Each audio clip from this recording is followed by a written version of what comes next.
What is going on, people of YouTube? My name is Kurtyoy. Welcome back to a brand new video of the Game Week review. We're slowly getting back into schedule, and slowly but surely I'm getting closer to doing that update video I promised about a month ago. Yeah, but hopefully it will be coming this week, but who knows, it might not. Not gonna get your hopes up. I generally don't know anymore. I could be busy again. I probably will be busy again on the weekends. But the update will just basically be maybe quite a long video about all things to do with my channel. I haven't been sort of replying to comments as much, doing videos as much, and all that sort of stuff. But for now, we've got the review. A very interesting week. Shock results and massive wins. And also, to be honest, considering some of the scores, not too many big scoring players. So we're going to have a look through all of them right now. Starting off in between the sticks, we've got David De Gea on 9 points, Hart on 9 points, and Mignolet and Fabianski both on 6 points. Now, to go through David De Gea and Mignolet, if we have to, I don't really want to, but Liverpool 0, Man United 0. Liverpool went for it just like last season, and unfortunately, Manchester United were happy getting the draw. Just like last season, there were times where they probably should have scored. There was a great save by De Gea, although Lloris's was better. And there's also a chance afterwards for Salah. You got plenty of other chances in the game. Liverpool just could not break Man United down. And may they come to regret that, going for top 4? I'm not sure. Because I think if Man United are going to get there, someone's got to go out. And if Arsenal aren't going to make it in, I think Liverpool have to make it out. For me, Man United, Man City, Chelsea and Tottenham being the top 4, whatever order that may be. Hopefully, my prediction of Chelsea, although they lost, still being a decent one. But no, De Gea and Mignolet stay away from De Gea's 5.6 for a reason.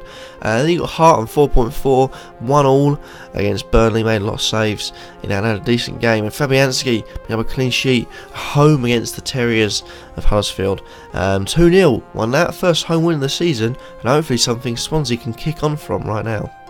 Moving on from that, we've got the defenders, in which we have Mertesacker, Gomez, Trippier, Sacco, Jones and Fernandes of Swansea. The max being 9 points this week, so again a low scoring week for defenders, which is something that I don't think many of us saw coming. Starting off Mertesacker, didn't get a clean sheet, got a goal but lost, and Arsenal are in nervous times, I have to say, nervous times. Will they make top 4? Again, will they miss out again? If they do miss out again, Sven can stay another year. But for now, Mertesacker scored a goal. Will he stay in the team? I don't think so, because it's fair to say when they've got 3 centre-backs playing, their favourites are Mustafi, Koscielny and also Monreal, so I don't think he's got much of a future there, but whilst people are out, could be a good option. If they keep a clean sheet, he'd have been in the double figures easily. Gomez as well on 9 points, again clean sheet against Man United, you saw it coming. I wouldn't bring him in general because you don't know how long he's going to be in the team for.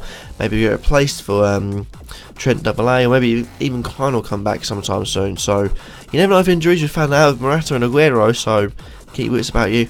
Trippier as well on 8 points. I think Aurier is still in the bad books, so Trippier could have his place for another couple of weeks, but you know, clean sheet at home against Bournemouth should be happening, and it did. So Trippier 5.5 still represents a good option. Your Saka on 4.9. Somehow we have a Crystal Palace player in here, and it's confusing, but Palace won 2-1. Something that I didn't really think I'd be saying this early in the season, considering Chelsea playing them this week.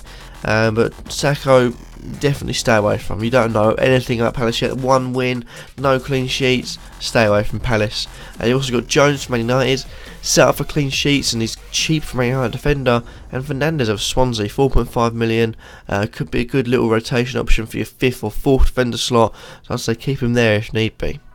Moving on, we have the midfielders. We've got Sterling, points scoring high of 15 this week. He's the game week's top scorer. Got Eriksen on 11, Sané on 10, along with Cleverley and Chadley, and Bakayoko on 9. The other person on 9 that could fit in was Kevin De Bruyne, but I thought we're covering that in Sterling and also in Sané, so why not? But Bakayoko's there. Would I bring him in? No. He's there, and I chose him ahead of De Bruyne simply because people are going to think, oh, you know what, 5.1, yeah, I like it. Could get more attacking returns, yeah, I like it.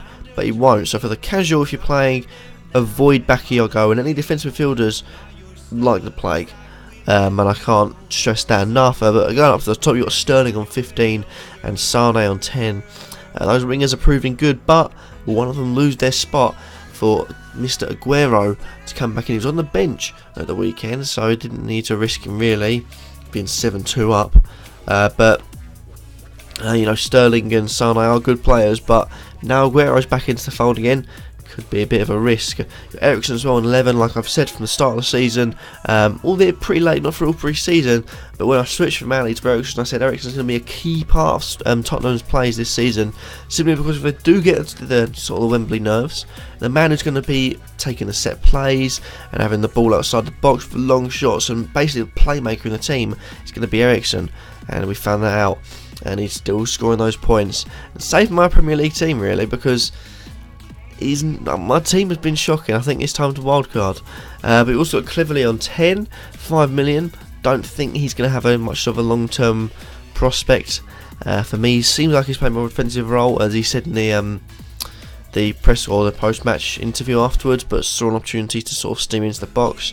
So I'd say stay away from him. And Chadley, well, West Brom, you just don't know what attacker's going to score. Could be 1 this week and he won't score again 5, but score again 6 game weeks later. So I'd say watch out for that if you're going for Chadley, but could be a good risk if you need him.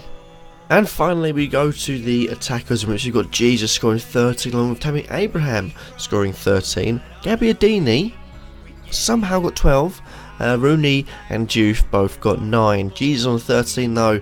Fantastic point scoring, but again there's the risk. Now Aguero's back, will he be the one to lose his place? I think he's been in fine form, and for him to lose his place to Aguero I think could be really harsh on him, but I'm sticking true to Jesus. I got rid of Jesus for Aguero, and Aguero's in a car crash, so I got Jesus back in, and he's continued scoring, so I'd say I'm sticking with him. Personally, you got Tammy Abraham as well, and they're on 13 points, 2 of the goals against Huddersfield. In fact, both of them scored by Tammy Abraham, so he could be a good option. We've also got a 12-point Gabbiadini on there, which I didn't see happening this season, but good play. One of them was a penalty though, to be honest, so he could be one that maybe to be looked at. 6.6, but I'd say don't risk it. You've got Rooney on 7.3, 7.3 million that is, scoring again for Everton, and surprisingly, when I saw it drop down my feed, the assist, Calvert-Lewin, of course it was fouled for the penalty, and also Juve on 9, £5.4 million. Both of them could be decent options, but Juve I believe is playing right wing back in some formations, so might be worth looking at that. And he's a striker, and Rooney as well. They need some form for me to be confident. I say once the big teams are gone, they can start pushing on, but they haven't. So Everton for me still looking worrying. So I'd say stay away from Rooney too. And that happens to be that for this video. I hope you enjoyed. Would you like, comment, subscribe, and just let me know in the comment section down below. What do you think about any of the players that scored big this week? And hopefully, if you do leave your comments, I will reply to them. I've been really bad at it recently. I do apologise, but I had to put my foot down and say life has to take the front seat rather than YouTube, because in the end of the day, it's not a full-time job for me, YouTube. If it is, then well, I'd take really big notice of it. But when that happens, fingers crossed, we'll get there. But thank you all for watching. I hope you have enjoyed. If you like, comment, subscribe, and peace.